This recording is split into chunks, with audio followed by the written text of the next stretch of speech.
Hello, my dear students. Take my salam at first. Assalamu alaikum to you all. I am Imri Sharif Hussain, an assistant teacher at Muzaffarganj Ali Nawab High School and College. Dear students, due to corona pandemic, all educational institutions are remain closed for a long time. But all the teachers of our country are taking online classes regularly. Our national television also broadcasting online classes there. You all must watch those classes. Our institution, Muzaffarganj A&N High School and College, is opening a live page on Facebook, and all the respectable teachers of our institution are taking online classes there. You all must watch those classes and do the homework. Accordingly, today I appear before you, all of you, to take an online class. Today I will take English second paper class for the student of class 19, and the topic is narration. So let's start it. আমরা ন্যারেশনের এর আগেও একটা class নিয়েছি, তো তোমাদের সবাইকে আমি বলবো যারা পার্ট 1 ভিডিওটি দেখোনি অবশ্যই পার্ট 1টা দেখতে হবে। পার্ট 1 ভিডিও যদি না দেখো তাহলে পার্ট 2 আজকে যে ভিডিওটা এটা তোমরা কিছুই বুঝবে না। তাই এই ভিডিওটা দেখার আগে আমি সবাইকে আগেই বলবো পার্ট 1 এর ভিডিওটা অবশ্যই তোমাকে দেখতে হবে। So now let's go for part 2. আমরা এর আগে ন্যারেশনের 3টা ধাপ পরিবর্তন দেখেছিলাম, আজকে ভিডিওতে বাকি 3টা ধাপ পরিবর্তন দেখব। চতুর্থ যে ধাপটা সেটা হচ্ছে রিপোর্টেড স্পিচের ভার্ব পরিবর্তন। তো তোমাকে এখানে মনে রাখতে হবে রিপোর্টেড স্পিচে যদি সাহায্যকারী ভার্ব এবং মেইন ভার্ব দুইটাই থাকে, তাহলে তুমি যদি সাহায্যকারী ভার্ব পরিবর্তন করো তাহলে তোমার মেইন ভার্ব পরিবর্তন করার প্রয়োজন নাই। আর তুমি যদি সাহায্যকারী ভার্ব পরিবর্তন না করো সেক্ষেত্রে তোমাকে মেইন ভার্বটা পরিবর্তন করতে হবে। তাহলে সাহায্যকারী ভার্ব পরিবর্তনটা আমরা আগে দেখি। অ্যামিজার থাকলে তোমাকে ওয়াজ ওয়ার লিখতে হবে, ওয়াজ ওয়ার থাকলে হ্যাড বা হ্যাড বিন। কোথায় হ্যাড হবে আর কোথায় হ্যাড বিন হবে? ভার্বের সাথে যদি আইএনজি থাকে তাহলে হ্যাড বিন হবে, আর ওয়াজ ওয়ারের পরে যদি ভার্বের সাথে আইএনজি না থাকে তাহলে হ্যাড হবে। হ্যাভ হ্যাজ থাকলে হ্যাড হবে, হ্যাড থাকলে হ্যাড বিন, ডু ডাজ থাকলে বাদ যাবে, ডিড থাকলে হ্যাড হবে, কিন্তু ডু নট থাকলে কিন্তু আবার হ্যাড নট হবে, ডিড নট হবে, ডু নট থাকলে আবার কিন্তু ডিড নট হবে। ক্যান থাকলে কুড, শেল থাকলে শুড, উইল থাকলে উড, আরো আছে পরের পৃষ্ঠায় দেখাচ্ছি। মে থাকলে মাইট, আর should, would, could, might, ought to, dare, need, must এগুলা মডেল ভার্ব, এগুলো থাকলে এগুলোই হবে। কিন্তু মাস্ট দ্বারা যদি উচিত কোনো অর্থ বোঝায় যে যেই কাজটা তোমাকে করতেই হবে তাহলে মাস্টের পরিবর্তে তখন হ্যাড টু হবে। চতুর্থ ধাপে আরেকটা হচ্ছে মূল ভার্বের পরিবর্তন, অর্থাৎ যদি মনে করো বাক্যে সাহায্যকারী ভার্ব নাই কিন্তু শুধু মেইন ভার্বটা আছে তাহলে আমাকে মেইন ভার্বটা মাস্ট পাল্টাতে হবে। আর যদি সাহায্যকারী ভার্ব এবং মেইন ভার্ব দুইটাই থাকে তাহলে আমি শুধু সাহায্যকারী ভার্ব পাল্টাইলে হবে, মেইন ভার্ব পাল্টানোর প্রয়োজন নেই। মেইন ভার্ব দেখো প্রেজেন্টে থাকলে পাস্ট হবে, মনে করো আছে গো তাহলে তোমাকে লিখতে হবে ওয়েন্ট। আর যদি পাস্ট থাকে তাহলে হ্যাড লিখে ভার্বের পাস্ট পার্টিসিপল লিখতে হবে, মনে করো ওয়েন্ট আছে তোমাকে লিখতে হবে হ্যাড গন। এটা হচ্ছে আমার চতুর্থ ধাপ, মোস্ট ইম্পর্টেন্ট ধাপ। পঞ্চম ধাপটা হচ্ছে অবজেক্টের পরিবর্তন। আমরা এর আগে সাবজেক্টের পরিবর্তনটা যে নিয়মে করেছি অবজেক্টের পরিবর্তনটাও সেই নিয়মে করব।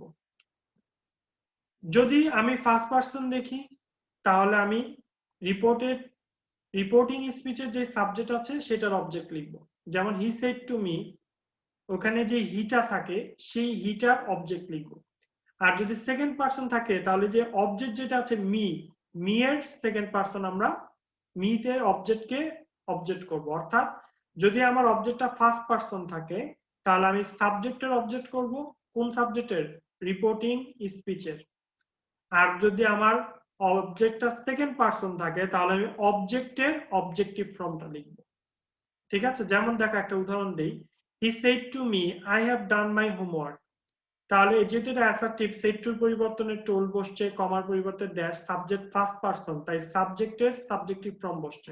সাহায্যকারী ভার্ব পাল্টালাম, হ্যাভ কে হ্যাড করলাম, তাই মূল ভার্ব আর পাস্ট পার্টিসিপল এমনিতেই আছে, এটা প্রয়োজন পড়ে নাই। এখন মাই, এটা আমার ফার্স্ট পারসন, তাহলে এখানে এই যে সাবজেক্টটা দেখতে পাচ্ছ, দেখো অ্যারো চিহ্ন দিয়ে হি, সাবজেক্টের অবজেক্টিভ ফর্ম বসবে, হিজ হোমওয়ার্ক।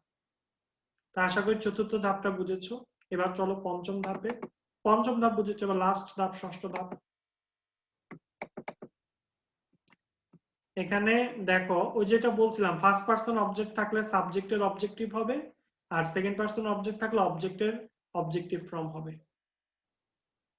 ষষ্ঠ ধাপ হচ্ছে কতগুলো শব্দ যেগুলো থাকলে তোমাকে অবশ্যই পরিবর্তন করে দিতে হবে, এগুলো থাকলেই পরিবর্তন করতে হবে। যেমন নাও থাকলে দেন, দিস থাকলে that, here there, thus so, today that day, yesterday the previous day. এখানে প্রিভিয়াস বানানটা ভুল হয়েছে, টি আর ই হবে, T R E V I O US. Tomorrow the next day the following day, start থাকলে মনে করো respectfully. আরো আছে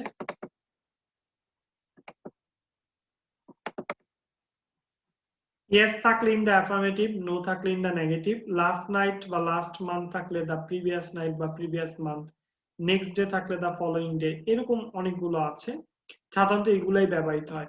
এই 6টা ধাপ যদি তুমি পরিবর্তন করতে পারো তাহলে তুমি সেন্টেন্স ন্যারেশন খুবই পেরে যাবে। যখন তুমি সেন্টেন্স ন্যারেশনটা পরিবর্তন করতে পারবে তখন প্যাসিভ ন্যারেশনের কয়েকটা সূত্র পড়লে, অর্থাৎ একটা সেন্টেন্স শেষ হওয়ার পর একটা সেন্টেন্সে কি কি যুক্ত করা লাগবে সেটা জানলেই তখনই তোমার ন্যারেশন হয়ে গেল। আমি আবারও বলছি, ন্যারেশনের মেইন ভিত্তিটা হচ্ছে সেন্টেন্স ন্যারেশন। তুমি যদি সেন্টেন্স ন্যারেশন চেঞ্জ করতে পারো তাহলে ইজিলি তুমি প্যাসেজ ন্যারেশনও পারবা। তাহলে সেন্টেন্স ন্যারেশন চেঞ্জ করতে হলে আমরা দেখছি একটা বাক্যে 6টা জিনিস পরিবর্তন হয়, যদি 6টা জিনিস থাকে। অ্যাটলিস্ট একটা বাক্যে 4টা জিনিস থাকবেই। অবজেক্ট, পঞ্চম যে ধাপটা, ষষ্ঠ যে ধাপ, কতিপয় শব্দ, এই দুটো থাকতেও পারে, নাও থাকতে পারে, কিন্তু প্রথম 4টা ধাপ, যে 4টে স্টেপ আছে, 4টে স্টেপ থাকবে। তাহলে ন্যারেশনের 6টা স্টেপ যদি তুমি পরিবর্তন করতে পারো ইজিলি তুমি ন্যারেশন করতে পারবে। ঠিক আছে, দেখো এখানে কিছু উদাহরণ দিচ্ছি। Sir, he said to me, why are you disturbing me. He, এখানে সেড টু, যেহেতু এটা ইন্টারোগেটিভ, আমরা জানি সেড টুর বদলে আস্কড হয়। কমার পরিবর্তে ইফ হতো, কিন্তু ডাব্লিউএইচ ওয়ার্ড আছে দেখে আর ইফ হয়নি। এরপর আগে আমাকে সাবজেক্ট পাল্টাতে হবে, ইউটা আমার সেকেন্ড পারসন, তাহলে এই যে অবজেক্ট দেখতে পাচ্ছ মি, অবজেক্টের সাবজেক্টিভ ফর্ম বসবে আই। আর এর পাস্ট করব ওয়াজ, তাই মূল ভার্ব চেঞ্জ হবে না, আর মিটা হচ্ছে আমার অবজেক্ট। অবজেক্ট যেহেতু ফার্স্ট পারসন তাহলে সাবজেক্টের অবজেক্ট হবে, হি এর অবজেক্ট হচ্ছে him. Father said to his son, don't play in the rain. যেহেতু আমরা জানি ডোন্ট থাকলে সেড টুর বদলে ফরওয়ার্ড হয়, কমার বদলে নট টু হয়, ডু বাদ যায়, play in the rain. I said to him, may you live long. তাহলে আই যেহেতু মে আছে তার মানে এটা অপটেটিভ, অপটেটিভে সেড টুর বদলে পেইড হয়, আই পেইড হিম, কমার পরিবর্তে দ্যাট, তারপর সাবজেক্ট, ইউটা কোন পারসন, সেকেন্ড পারসন, তাহলে অবজেক্টের সাবজেক্ট হবে, অবজেক্ট কি আছে, হিম, হিমের সাবজেক্ট হি, মে সাহায্যকারী ভার্ব মাইট, তাই মূল ভার্ব পাল্টাবে না, লিভ লং। এভাবে আমরা খুব সহজেই সেন্টেন্স ন্যারেশন চেঞ্জ করতে পারি।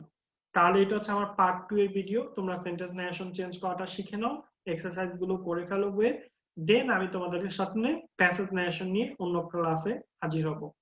সেই পর্যন্ত সবাই ভালো থাকবে, stay home and stay safe. Thank you for watching this video. Goodbye and Allah Hafiz.